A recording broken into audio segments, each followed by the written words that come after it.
시편 133편 1절입니다. 같이 읽으실 때 살아계신 하나님의 음성으로 들으시길 바랍니다. 같이 읽겠습니다. 보라, 형제가 연합하여 동거함이 어찌 그리 선하고 아름다운고, 머리에 있는 보배로운 기름이 수염 곧 아론의 수염에 흘러서 그의 옷깃까지 내림 같고, 헐몬의 이슬이 시온의 산들에 내림 같도다. 거기서 여호와께서 복을 명령하셨나니 곧 영생이로다. 아멘. 오늘은 우리 교회에서 시편 133편의 주제의 말씀을 가지고 전교인 수련회를 시작하고 있습니다. 연합하고 동거하는 것이 또는 동행하는 것이 얼마나 즐겁고 행복한 것인가 하는 것을, 사람이 즐겁고 행복한 것이 아니라 하나님 보시기에 형제가 연합하여 동행하는 것이 하나님 보시기에 선하고 아름답다. 선하고 아름답다고 하는 말은 창세기에 보면은 하나님 천지 만물을 창조하시고 보시기에 힘이 좋았더라 하는 그런 내용과 똑같은 단어입니다. 그러니까 창조의 질서는 뭐냐면 선하고 아름다운 거예요. 그 선하고 아름다운 것이 형제가 연합하여 하나가 되고 동행하는 것이, 그것이 창조의 질서 속에 나타나는 선하고 아름다운 것이다 하는 것을 말씀을 하고 있습니다. 성도들의 모임을 교회라고 합니다. 교회는 공동체입니다. 예수 그리스도를 머리로 둔 공동체가 바로 교회라고 하는 겁니다. 공동체에서는 형제 간의 연합이 가장 중요한 요소로 작용하고 있습니다. 성경은 혼자서만 생활하는 것을 합당하지 않게 여기고 있습니다.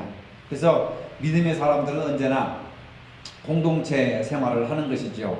그리고 우리는 공동체의 일원이라고 하는 겁니다. 하나님께서 아담을 만드시면서 이런 말씀을 하셨습니다. 남자가 혼자 사는 것이 좋지 않으니 그를 돕는 사람, 곧 그에게 알맞은 짝을 만들어 주겠다 하는 겁니다. 공동체는 하나님이 만드신 조직이고 하나님이 만드셨습니다. 그래서 아담 혼자 살아가는 것이 아름답지 못하여서 그를 돕는 하와를 만드심으로써 가정이라고 하는 그런 기초 공동체를 만들어 주셨습니다. 그래서 아담 혼자 있는 것이 좋지 못하니, 좋지 못하다라고 하는 말은 나쁘다라고 하는 뜻이 아니라 완성되지 않았다 또는 미완성되었다라고 하는 그런 뜻입니다. 그래서 완성하기 위해서, 완전하게 하기 위해서 그를 돕는 하와를 만들어 주셨다 하는 것을 알 수 있습니다. 그리고 하나님이 짝지어 주신 것을 사람이 나누지 못할지니라, 이런 말씀을 하셨습니다. 오늘 본문은 형제가 연합하여 동거함이 어찌 그리 선하고 아름다운고. 여러분, 대자연에 나가면 대자연의 모습이 참으로 아름답습니다. 또 사람이 그려놓은 예술품이나 조각품이나 바다의 전경이나 또 아름다운 여인들의 모습이나 어린아이의 모습이 얼마나 선하고 아름답습니까? 그러나 그 선하고 아름다움은 성경에서는 미술적인 어떤 그 예술적인 감각을 선하고 아름답다라고 한 것이 아니라 그냥 사람들이 연합하고 유대인이나 이방인이나 흑인이나 백인이나 남자나 여자나 높은 사람이나 낮은 사람이나 부자나 가난한 사람이나 건강한 사람이나 병든 사람이나 이런 차별을 떠나서 모든 사람들이 서로 연합하고 동거하는 것이, 그게 바로 하나님 보시기에 아름다운 것이다. 그런데 우리는 꽃을 보고 아름답고 무지개를 보고 아름답고 대자연을 보고 아름답다고 하지, 서로 이렇게 형제들이 연합하고 동거하는 것을 아름답다고 생각하지 않고 부담스럽다고 생각하는 거예요. 그리고 나쁘다고 생각하는 겁니다. 이제는 생각을 고치시기를 바랍니다. 형제가 연합하여 동행하고 동거하는 것이 하나님이 보시기에 가장 아름다운 예술품이고 하나님 보실 때 가장 아름다운 모습이다. 그럼 우리도 그 미적인 예술 감각을 이제는 하나님과 같은 일치된 생각을 가지고 형제가 연합하여 동거하는 것을 가장 아름다운 것으로 우리가 삼을 수 있는, 그래서 사람은 꽃보다 아름답고 사람이 가장 아름다운 피조물이다, 이렇게 이야기를 하고 있습니다. 그런데 한 집에 사는 형제 자매들끼리도 서로 이렇게 사이가 좋을 때도 있지만은 좋지 않을 때가 있습니다. 특히 나이가 이렇게 차이가 별로 안 나는 한 살 터울, 한두 살 터울 형제 간에 굉장히 싸움이 많이 일어나는 겁니다. 형제들끼리도 싸우고, 남매들도 싸우고, 자매들끼리도 싸우고, 또는 남자와 여자들끼리 한 집안에 살면서 굉장히 많이 싸웁니다. 어렸을 때는 몸싸움을 하지만은 어른이 되어서는 감정 싸움으로 형제 간의 의가 상하고, 부모와 자식 간의 의가 상하고, 그래서 감정 싸움이 많이 이루어지기 때문에 연합하고 동거하는 것이 깨뜨려지는 겁니다. 성경의 불화한 형제 이야기로 가장 먼저 누가 나오느냐면 가인과 아벨의 이야기를 들을 수가 있습니다. 형이 동생을 돌로 쳐 죽였지 않습니까? 그것도 하나님께 제사 드리는 영적인 일로 시기와 질투가 발생해가지고 형이 동생을 죽여버립니다. 또 다른 형제 이야기가 나오죠. 형들의 시기와 질투를 받다가 결국은 형제들이 요셉을 이방인들에게 팔아버려서 가진 죽을 고생을 다하는 요셉의 이야기를 볼 수가 있습니다. 그 대표적인 성경에서 형제간에 동거하고 연합하는 것이 깨트려지는 것인데 그 가장 중요한 요소가 뭐냐면 시기와 질투라고 하는 말입니다. 고대사회나 현대사회나 인간은 형제간에 시기가 있고 질투가 있는 거예요. 그래서 우리나라 속담에도 뭐가 있습니까? 사촌이 땅을 사면 어디가 아파요? 배가 아픈 거예요. 여러분, 친정어머니가 아프면 가슴이 아프지만 시어머니가 아프면 머리가 아프다는 말이 있어요. 왜 그럴까요, 여러분? 연합과 동행의 문제가 있는 거예요. 시기와 질투, 이것이 바로 연합과 동행이라고 하는 공동체 의식을 깨뜨리는 가장 무서운 악이 바로 시기와 질투라고 하는 겁니다. 그래서 형제와 연합하여 동거한다고 하는 것이 얼마나 어려운 것인가 하는 것을 우리가 알 수가 있습니다. 하물며 교회에서 만난 남남들이 연합하여 동거한다고 하는 것이 이게 사실 굉장히 어려운 겁니다. 여러분들이 가장 어렵다고 생각하는 게 내 형제, 내 자매, 친척과도 이렇게 가까이 지내지 못하는데 어떻게 교회 안에서 만난 사람들이 형제처럼 자매처럼 살아갈 수 있겠는가? 어려움을 토로할 것입니다. 그러나 성경은 무엇이 아름다운 것인지를 말해주고 있습니다. 아름다움을 실천하려면은 시기와 질투의 마음을 가지고 살아가서는 안 되는 겁니다. 시기와 질투는 공동체를 깨뜨리는 가장 무서운 악이라고 하는 겁니다. 시기와 질투는 심한 갈등과 싸움으로 이어지게 되는 겁니다. 그래서 그리스도인으로서 가장 아름다운 모습은 시기와 질투를 버리고 미움을 버리고 다툼을 버리고 그 사람을 우리가 용납하고 받아주고 이해하고 배려하고 사랑해주는 그런 노력 없이는 불가능한 것이다. 그래서 오늘 시편 133편에서 두 가지 또는 세 가지로 공동체의 아름다운 모습을 표현하는데 첫째는 기름입니다. 오늘 본문에 보면은 2절에 머리에 있는 보배로운 기름이 수염 곧 그 아론의 수염에 흘러서 그의 옷깃까지 내림같다. 공동체의 아름다운 모습이 기름처럼 흘러내린다. 출애굽기 29장에 보면은 제사장을 임명하는데 아론의 후손들을 제사장으로 임명하라고 하면서 제사장을 임명할 때에 머리에 기름을 부어요. 올리브 기름을 붓는데 머리에 기름을 많이 부어가지고 그 기름이 쭉 머리카락을 타고 수염까지 이렇게 흘러내리는 겁니다. 수염까지. 그게 바로 제사장들에게 기름 부어주신다고 하는 뜻인데 기름 부으심이라고 하는 것은 하나님의 임재를 나타내는 것이고 성령을 나타내는 겁니다. 그래서 성령의 기름 부으심이라고 하는 말을 자주 사용합니다. 기름은 뭘 상징한다고요? 성령을 상징한다. 기름은 심지를 태워서 등불을 밝히고 또 따뜻하게 하고 어둠을 밝히고 심지어는 그 기름은 피부를 부드럽게 만드는 화장품을 만들기도 하고 약재를 만들기도 하고 또 식용으로도 이렇게 다양하게 쓰게 되는데 이 기름이라고 하는 거 흘러넘친다고 하는 것은 바로 따뜻함. 가장 중요한 성전에서 기름은 심지를 태워가지고 불을 밝히는 겁니다. 어둠을 밝히는 것이고 그 다음에 따뜻하게 온도를 유지하는 것인데 공동체는 무엇보다도 따뜻함이 있어야 되는 겁니다. 공동체는 뭐가 있어야 된다고요? 따뜻함. 그 따뜻함은 기름을 태워야 따뜻하게 우리가 겨울에 난로도 피잖아요. 기름이 없으면 저 난로 아무 소용이 없습니다. 기름을 태워야 따뜻해지는 겁니다. 그래야 많은 사람들이 혜택을 받게 되는 것이죠. 믿음이 성숙해지는 것을 어떻게 알 수 있느냐? 어떤 사람이 믿음이 성숙한 사람이냐? 그것은 여러 가지 기준이 있겠지만은 믿음이 성숙한 사람은 따뜻한 사람이에요. 여러분 따뜻한 사람입니까? 차가운 얼음 공주입니까? 가슴에 따뜻한 사랑이 있어야, 성령의 기름 부으심이 있어야 내 입의 말이 따뜻하고 내 눈빛이 따뜻하고 내 손가락 끝이 따뜻하고 내 행동이 따뜻한 겁니다.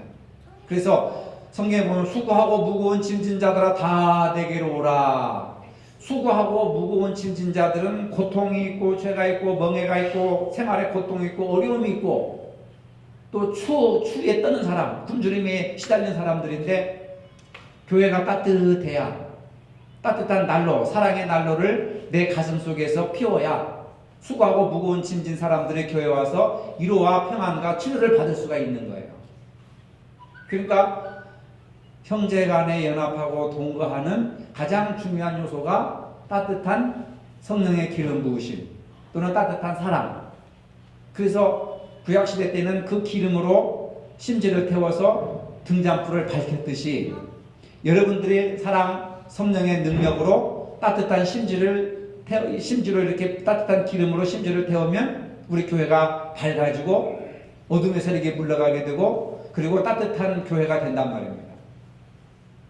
냉랭하고 차디차고 싸움과 갈등과 비판과 원망이 있는 교회 누가 오겠습니까?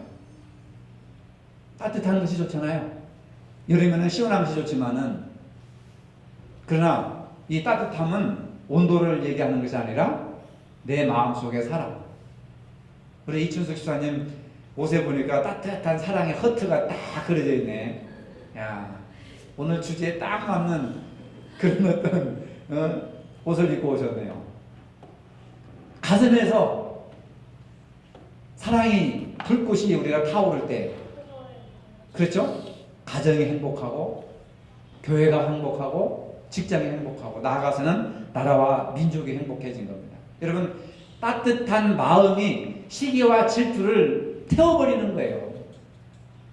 어둠의 세력이, 불이 켜지지 않으면 어둠이 이렇게 있잖아요. 그래서 제단에다 항상 등불을 밝혔습니다. 왜? 어두워지지 않도록. 시기와 질투는 어두운 세력입니다. 그 어두운 세력을 물리치기 위해서는 우리가 무엇을 피워야 돼요? 따뜻한 사랑의 등불을 피워야 돼요. 그게 성령의 능력이라고 하는 겁니다. 아시겠어요? 그 다음에 두 번째로는 이슬이라고 하는 겁니다. 3절에 헐몬의 이슬이 시온의 산들에 내림 같도다. 이슬이 내림 같도다. 이슬이라고 하는 것은 고대 근동지방에서 비가 오지 않으니까, 사막지방에서는 비가 오지 않으니까 모든 식물이 무엇을 먹고 사느냐 하면 아침 이슬을 먹고 살아요. 이스라엘에는 비가 오지 않습니다. 1년 내에 비가 와도 우리 한국에서 하루 내리는 비보다도 적게 와요. 그러니까 식물이 살아갈 수가 없잖아요. 근데 하나님께서 식물을 살리기 위해서 헐몬에, 높은 헐몬산이 2700m인데 그 산에다가 이슬을 내려주시는 거야. 근데 그 이슬이 헐몬산에만 머물러 있지 않고 시온의 산들에 흘러내린단 말입니다. 이건 뭘 얘기하느냐면요, 여러분 우리가 교회에서 예수 믿고 구원받았잖아요. 항상 헐몬, 높은 2700m의 높은 산처럼 하나님의 은혜를 받고 주일마다 설교를 듣고 찬양을 부르고 늘 아침 이슬처럼 우리가 흠뻑 이슬을 맞고 자라잖아요. 믿는 사람들이. 근데 나 혼자만 은혜를 받고 나 혼자만 이슬을 간직하는 것이 아니라 헐몬의 이슬이 시온의 산들에 내림각도다. 헐몬의 이슬이 시온의 산들처럼 이렇게 시온의 산들까지도 전해줘야 된다는 거예요. 내가 받은 은혜, 내가 받은 사랑, 내가 받은 구원의 감격을 예배 시간 1시간으로 끝나는 것이 아니라 가정에 가서 내 남편에게, 내 자식들에게, 내 주변 사람들에게, 그리고 교인들에게 서로 어떻게 해야 돼요? 내림같이 흘러내려야 된단 말이에요. 이 이슬이 없다고 한다면은 식물이 살 수 있어요, 없어요? 식물이 살 수가 없습니다. 여러분, 영적인 삶이라고 하는 것인데, 영적인 삶이라고 하는 것은 하나님으로부터 공급받은 이 아침 이슬을 내가 먹어야, 내가 먼저 받아야, 그리고 다른 사람들에게 흘러넘치게 할 수가 있고 전달해 줄 수가 있는 겁니다. 이 얘기는 뭐냐면 생명을 살리는 일입니다. 여러분들 지금까지 살아오시면서 생명을 살리는 일을 하셨습니까? 생명을 죽이는 일을 하셨습니까? 하나님께서 생명을 살리기 위해서 뭐를 내려주신다고요? 이슬을 내려주시잖아요. 그 이슬을 먹고 식물이 자라는 것처럼, 그러면 헐몬산만 식물이 살고 나머지 산들은 다 말라 죽잖아요. 근데 헐몬에 내려주신 그 이슬이 시온의 산들에 내린 가도다. 전해지는 거예요, 전해지는 거예요. 여러분들이 오늘 동행이라고 하는 주제를 가지고 수련을 시작하면 나는 하나님과만 동행하면 된다 하면 50%, 하나님과 동행하는 사람은 누구와도 동행해야 돼요? 누구와도 동행해야 돼요? 형제들. 그렇죠. 형제들과 이웃들과 교인들과 서로 동행하는 삶을 살아가는 것이 바로 헐몬의 산에 이슬이 내렸으면 이제는 그것이 시온의 산들에까지 같은 이슬이 내려져야 다른 식물들도 살고 생명이 산다. 교회는 생명을 살리는 것입니까? 생명을 죽이는 것입니까? 생명을 살리는 거예요. 예수님이 십자가에 못 박히신 것은 뭐예요? 생명을 살리기 위해서, 우리를 구원시키기 위해서 예수님께서 십자가에 죽으셨기 때문에 예수님의 그 십자가의 죽으심이 2000년이 지난 오늘 우리들에게까지도 이렇게 같이 흘러내립니까? 우리가 그 십자가의 보혈로 생명이 살아나는 거예요. 그럼 여러분들도 예수님처럼 생명을 공급할 수 있는 가장 중요한 것이 생명 아닙니까? 오래 살려고 운동하고, 오래 살려고 유기농 무공해 식품 먹고, 오래 살려고 음식도 가리고 병원에 다니고 약도 먹고 하잖아요. 오래 살려고. 생명이 가장 중요한 겁니다. 그러나 그렇게 해도 인간의 육체의 생명은 한계가 있지만 하나님께서 주시는 이 영원한 생명의 말씀은 영생을 누리는 것이다. 그래서 마지막 3절에 곧 영생이로다. 곧 영생이로다. 뭐냐? 정리를 해보면은 형제가 연합하여 동거하는 것이 영생이다. 그 말입니다. 영생이라는 게 뭐예요? 영원한 생명을 얻는 비결이라고 하는 거죠. 그렇죠? 시편 133편은 오늘 우리들에게 이렇게 놀라운 말씀을 해주고 계십니다. 형제가 연합하여 동거하는 것이 뭐라고요? 영생. 따라 영생. 네. 영원한 생명. 영원한 생명을 얻는다. 구원을 얻는다. 그게 바로 영생이로다. 여호와께서 복을 명령하셨나니 곧 영생이로다. 이게 하나님의 말씀입니다. 하나님은 공동체를 굉장히 중요하게 여기신다. 하나님의 부르심은 공동체의 부르심이라는 겁니다. 축복도 마찬가지입니다. 개인적인 축복도 있지만은 나아가서는 이스라엘 전체가 축복받는 그런 공동체로 축복을 이렇게 통로가 되어서 나가게 되는 것이다. 그래서 공동체를 통한 복을 약속하셨는데 그것이 영생의 축복이라는 것입니다. 공동체는 연합과 동행을 필요로 하는 가장 중요한 구성 요소다. 우리 새성교회가 하나님의 거룩한 축복받은 공동체가 되려면은 서로 연합을 해야 되고 서로 동행을 해야 되고, 오늘 설교 말씀을 잘 기억하셨다가 나중에 오후 시간에 조별 토의하실 때 그 말씀으로 여러분들의 의견을 이렇게 말씀을 하시고, 그래서 오늘 주신 말씀을 여러분들의 것으로 삼으시면서 평생 동안 하나님과 동행하고 형제와 동행하는 영생의 삶을 누리시기를 주님의 이름으로 축복합니다. 거룩하신 하나님 아버지, 오늘 새성교회 전 교인 여름 순례를 마련하게 해주셔서 감사를 드립니다. 형제가 연합하고 동거하는 것이 하나님께 가장 아름답고 선하다고 말씀하여 주셨습니다. 하나님께서 가장 아름답고 선하다고 하시는 이것을 우리가 가장 아름답고 선하다고 고백할 수 있게 하시고 가장 아름답고 선한 삶을 살아갈 수 있는 은혜를 더하여 주시옵소서. 이제 우리의 남은 생애가 연합하고 동행하는 신앙의 삶, 영생의 삶을 누리도록 축복하여 주시옵소서. 예수님의 이름으로 기도합니다. 아멘. 이제는 우리 주 예수 그리스도의 은혜와 하나님 아버지의 무한하신 사랑과 성령의 교통하심이 하늘나라 갈 때까지 연합하고 동행하기를 원하는 모든 성도들 머리 위에 이제로부터 영원토록 함께 하시기를 축원하옵나이다. 아멘.